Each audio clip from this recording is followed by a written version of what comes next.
नमस्कार दोस्तों, आपका बहुत बहुत स्वागत है हमारे Hindi YouTube channel zero academy पे। मैं रजत आपका बहुत बहुत स्वागत करता हूं।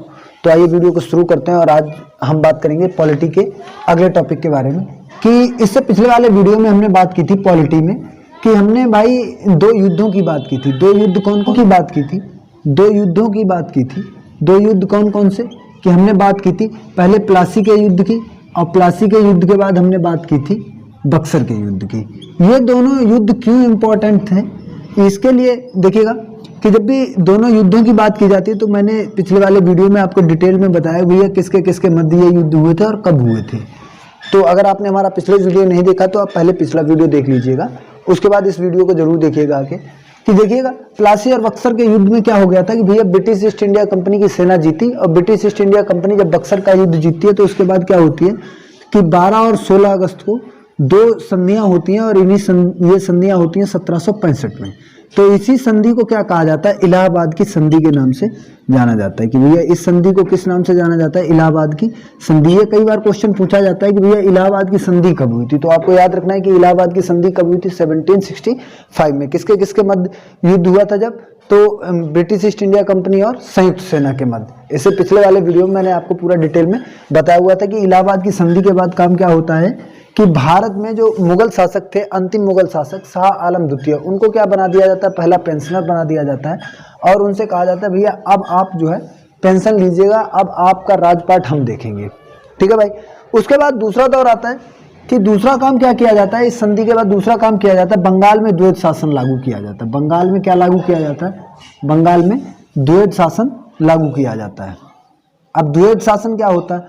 तो जब भी द्वैध शासन की बात की जाती है, द्वैध शासन के बारे में आगे और डिटेल में पढ़ेंगे, तो पहले यहाँ पे ये समझ लीजिएगा बंगाल में द्वैध शासन का मतलब शासन के कितने स्तर किए गए? 2 स्तर किए गए। 2 स्तरों में भी मतलब क्या किया गया कि शक्तियों का विभाजन किया गया कि कुछ शक्तियां किसको दे देंगी? बंगाल के नवाब को। कुछ शक्तियां किसको देंगी? बंगाल के नवाब को। और कुछ शक्तियां किसके पास रही? ब्रिटिश सेना के पास या ब्रिटिश हुकूमत के पास कुछ शक्तियां रही। तो देखिएगा कि बंगाल में द्वैध शासन लागू किया और शासन का बंटवारा हुआ, तो शासन के बंटवारे में 2 काम किए गए। एक क्या किया गया कि दीवानी के अधिकार जो है किसी एक व्यक्ति के पास रखे गए, कि दीवानी का अधिकार, और दूसरे अधिकार थे दीवानी के अधिकार और निजामत के अधिकार। निजामत के अधिकार कि जब भी बंगाल में द्वैध शासन की बात की जाती है, बंगाल में द्वैध शासन पहली बार कब लागू हुआ? तो बक्सर के युद्ध के बाद। कि भैया 2 प्रकार से शासन का बंटवारा किया गया कि भैया दीवानी के अधिकार एक व्यक्ति के पास रहेंगे और निजामत के अधिकार एक व्यक्ति के पास। तो दीवानी का अधिकार क्या होता है कि जिसमें संपत्ति से रिलेटेड जितना भी काम होगा, संपत्ति से संबंधित जितने भी काम होंगे, प्रॉपर्टी से रिलेटेड जितने भी काम होंगे, वो सभी किस में आ जाते हैं? दीवानी से रिलेटेड। अब दीवानी को एक सरल भाषा में मैं आपको बता दूं, आप गांव वगैरह से अगर आपने शब्द सुने होंगे तो गांव वगैरह में आपका एक शब्द प्रचलन में रहता है कि जर जोरू और जमीन। अगर जर जोरू और जमीन की बात की जाती है तो ये तीनों मामले किस में आ जाते हैं? दीवानी में। जर का मतलब क्या होता है कि जो हमारी पूर्वजों की संपत्ति होती है वो। जोरू मतलब जो महिलाओं वाले जो केस होते हैं वो। और जमीन जो हमने प्रॉपर्टी खरीदी है उसको क्या कहा जाता है? जमीन कहा जाता है। तो ये तीनों अधिकार किस में आ जाते हैं? दीवानी के अधिकार में। यानी कि आप समझ लीजिए प्रॉपर्टी से रिलेटेड जितने भी मैटर होंगे वो सब किस में जाएंगे? दीवानी के अधिकार में। और ये अधिकार किसको मिला? ये अधिकार ईस्ट इंडिया कंपनी ने अपने पास रखा है। ईस्ट इंडिया कंपनी ने अपने पास रखा। तो आपको याद रखना है कि द्वैध शासन में जब द्वैध शासन लागू किया गया तो दीवानी का अधिकार ईस्ट इंडिया कंपनी ने किसके पास रखा? अपने पास। रिलेटेड अधिकार किसको दे दिए गए? ईस्ट इंडिया कंपनी ने अपने पास रखे। और निजामत के जितने भी खर्चे वाले अधिकार थे भाई, पब्लिक के लिए जितने भी वेलफेयर वाले काम थे, उन सब के लिए जो पैसा खर्च करना था, तो वो सभी काम मतलब घाटे का सौदा जितना था वो किसको दिया गया? कि जितने भी खर्चे से संबंधित काम थे, खर्चे से संबंधित काम थे, तो खर्चे से संबंधित कामों का अधिकार किसको दे दिया गया? नवाब को। अब भैया जितने भी प्रॉपर्टी, जितने भी कमाई का जरिया था वो किसने रख लिया? ईस्ट इंडिया कंपनी ने। और जो खर्चे वाले जितने भी अधिकार थे वो किसको दे दिए? नवाब को। उन्होंने कि जो भी कुछ पैदा होगा वो हम रखेंगे और जितना खर्चा होगा वो आप करेंगे। तो भाई ये इसलिए किया गया था क्योंकि अभी तक भारत में जो है उनका अधिकार नहीं था। अंग्रेज चाहते थे कि हम यहाँ की पब्लिक पे राज तो करें लेकिन ऐसे नहीं दबाव में आके, कि पब्लिक हमसे खुद कहे आके, कि जनता हमसे खुद कहे आके कि अरे नवाब साहब बहुत बेकार है, आप ही शासन करिएगा। तो ये सब उनकी सोची समझी रणनीति के तहत उन्होंने ये किया कि बंगाल में पहले क्या किया कि द्वैत शासन लागू किया, कि भैया पहले बंगाल में द्वैत शासन लागू करते हैं। तो द्वैत शासन लागू करने से क्या होगा कि पब्लिक जो है वो पैनिक हो जाएगी और पब्लिक अपने आप हमारी डिमांड करेगी। जब हमारी डिमांड करेगी तो सिंपल सी बात है कि भाई फिर हम पब्लिक को चाहे कुछ भी देंगे वो उसी में खुश रहेगी। तो यही रणनीति किसने इस्तेमाल की? ईस्ट इंडिया कंपनी ने। अब कुछ दिनों बाद क्या था कि भैया जो आय के संसाधन थे वो तो चले गए ईस्ट इंडिया कंपनी के पास, और जितने भी खर्चे के संसाधन थे वो किसके पास थे? निजामत नवाब के पास।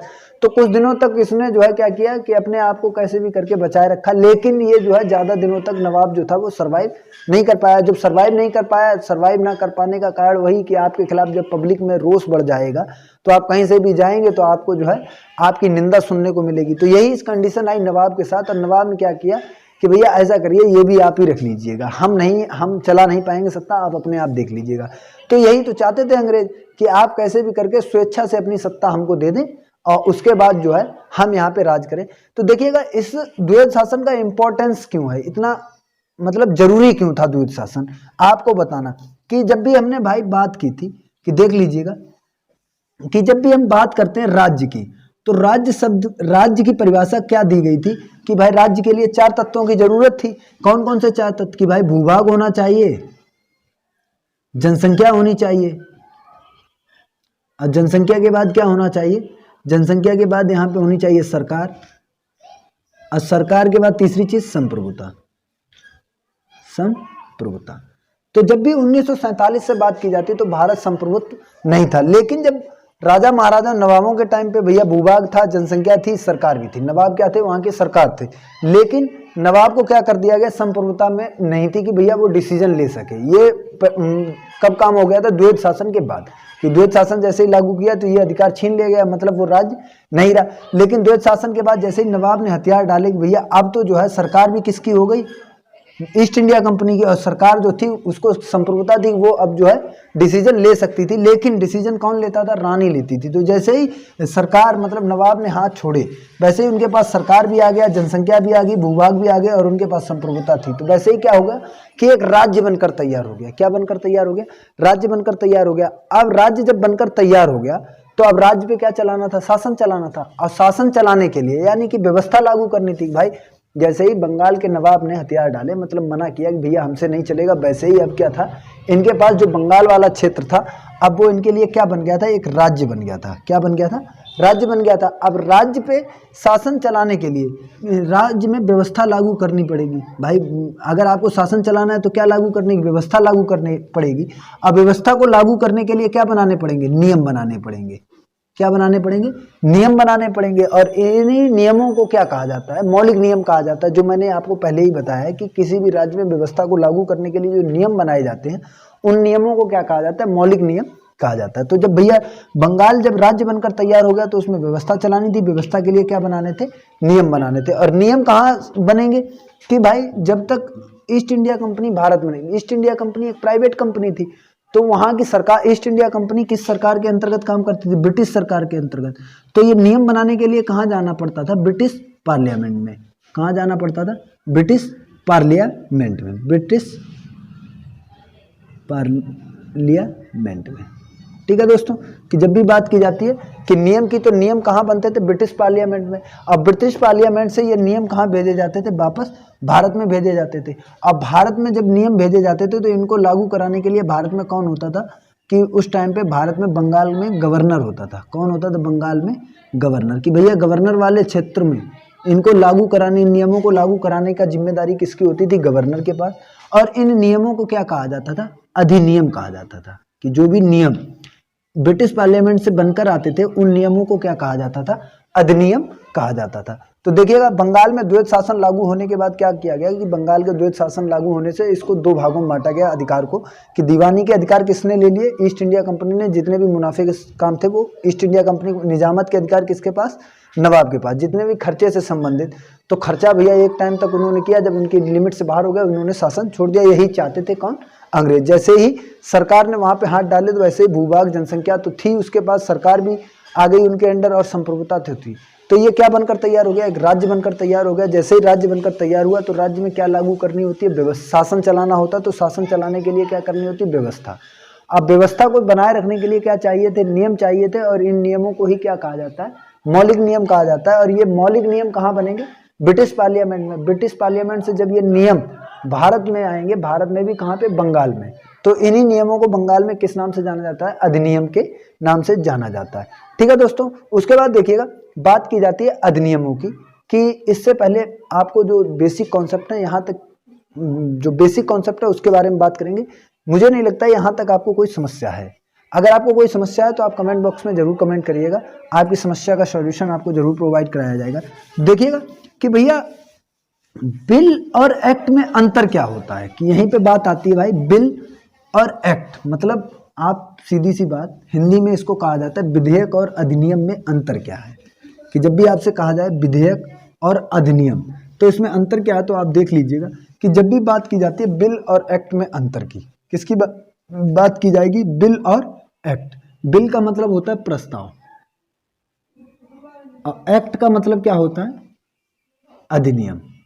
तो दोनों में अंतर क्या है, अंतर कुछ नहीं है, जो चीज बिल होती है वही आगे चलकर क्या बनेगा, एक्ट बनेगा। बिल क्या होता है कि जैसे मान लीजिए हमको किसी भी एक चीज की जरूरत है, जैसे हमने कहा कि भैया पानी जो है वो सबको फ्री मिलना चाहिए, पानी जो है वो सबको फ्री मिलना चाहिए।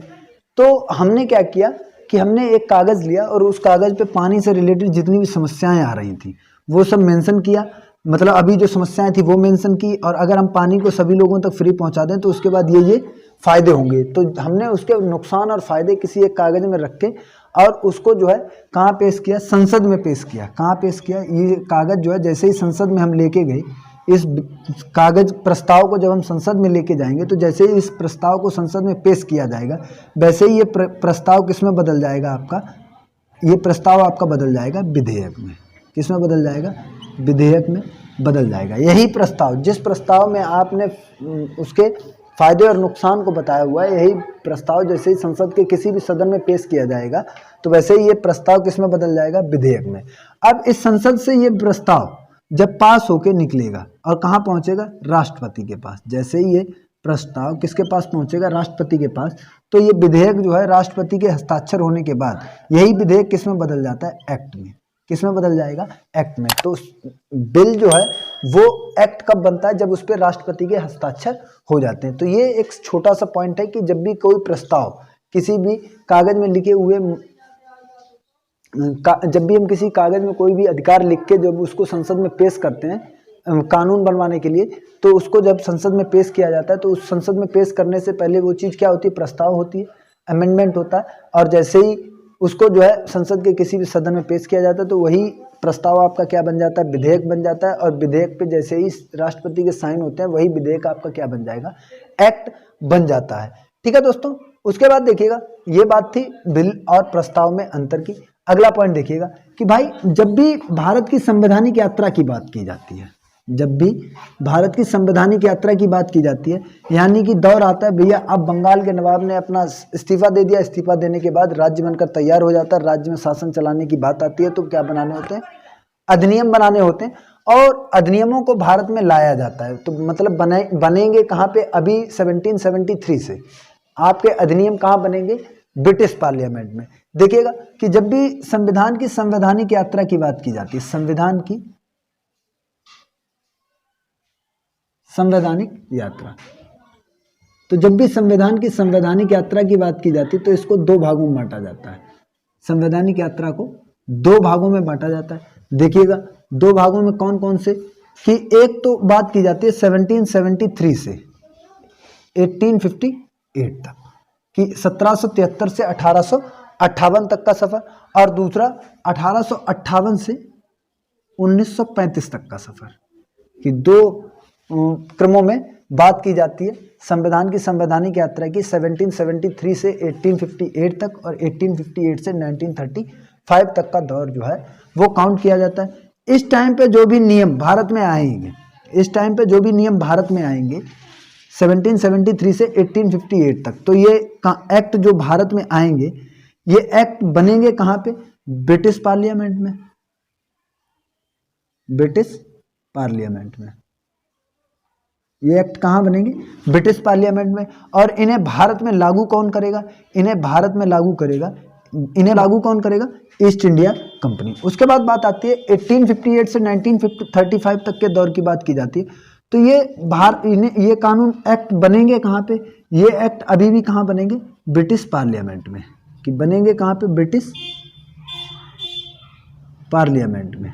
लेकिन अब इन्हें भारत में लागू कौन करेगा? कि लागू करने की जब भी बात आएगी तो लागू इन्हें कौन करेगा? अब भारत में वायसराय इनको लागू करेगा। कौन लागू करेगा? वायसराय इनको लागू करेगा। और वायसराय किसका प्रतिनिधि होगा? राजा या रानी का। ठीक है दोस्तों, वायसराय किसका प्रतिनिधि होगा? राजा या रानी का। ठीक है दोस्तों, यहां तक की बात में आपको कोई समस्या नहीं आनी चाहिए। उसके बाद देखिएगा कि अलग फिर बात आती है कि भैया भारत में एक्ट आए कौन कौन से। तो जब भी भारत में आने वाले एक्टों की बात की जाती है तो ये चीजें हम कल वाले वीडियो में डिस्कस करेंगे। आज वाले वीडियो में हमने क्या क्या पढ़ा? आज वाले वीडियो में हमने ये पढ़ा कि जब इलाहाबाद की संधि होती है तो उसके बाद बंगाल में क्या लागू किया जाता है? द्वैत शासन लागू किया जाता है। द्वैत शासन के दो भाग होते हैं शासन के, निजामत का अधिकार और दीवानी का अधिकार। तो जैसे ही दीवानी का अधिकार अपने पास रख लेती है ईस्ट इंडिया कंपनी, और बंगाल के नवाब को निजामत का जितने भी खर्चे के अधिकार होते हैं वो किसके पास होते हैं? नवाब के पास।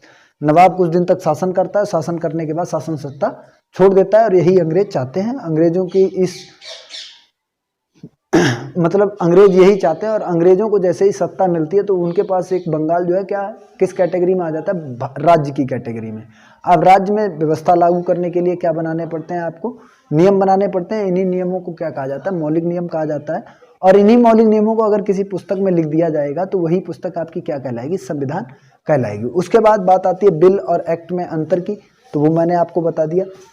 भारत की संवैधानिक यात्रा की बात की जाती है तो भारत की संवैधानिक यात्रा को दो भागों में बांटा जाता है 1703 से 1858 तक। कि उस दौरान एक्ट बनेंगे कहाँ पे? ब्रिटिश पार्लियामेंट में। लागू किसके द्वारा किया जाता है भारत में? ईस्ट इंडिया कंपनी के द्वारा। लेकिन 1858 के बाद 1935 तक एक्ट कहाँ बनेंगे? ब्रिटिश पार्लियामेंट में। और इनको लागू कौन करेगा? भारत में वायसराय। और वायसराय कौन होता है? राजा या रानी का प्रतिनिधि होता है। ठीक है दोस्तों, यहाँ तक की जानकारी में अगर आपको कोई समस्या है तो आप हमको कमेंट करके जरूर बताइएगा। और वीडियो अगर आपने अभी तक लाइक नहीं किया तो वीडियो को लाइक जरूर कर दीजिएगा। मिलते हैं आपसे अगले वीडियो में, तब तक के लिए जय हिंद जय भारत।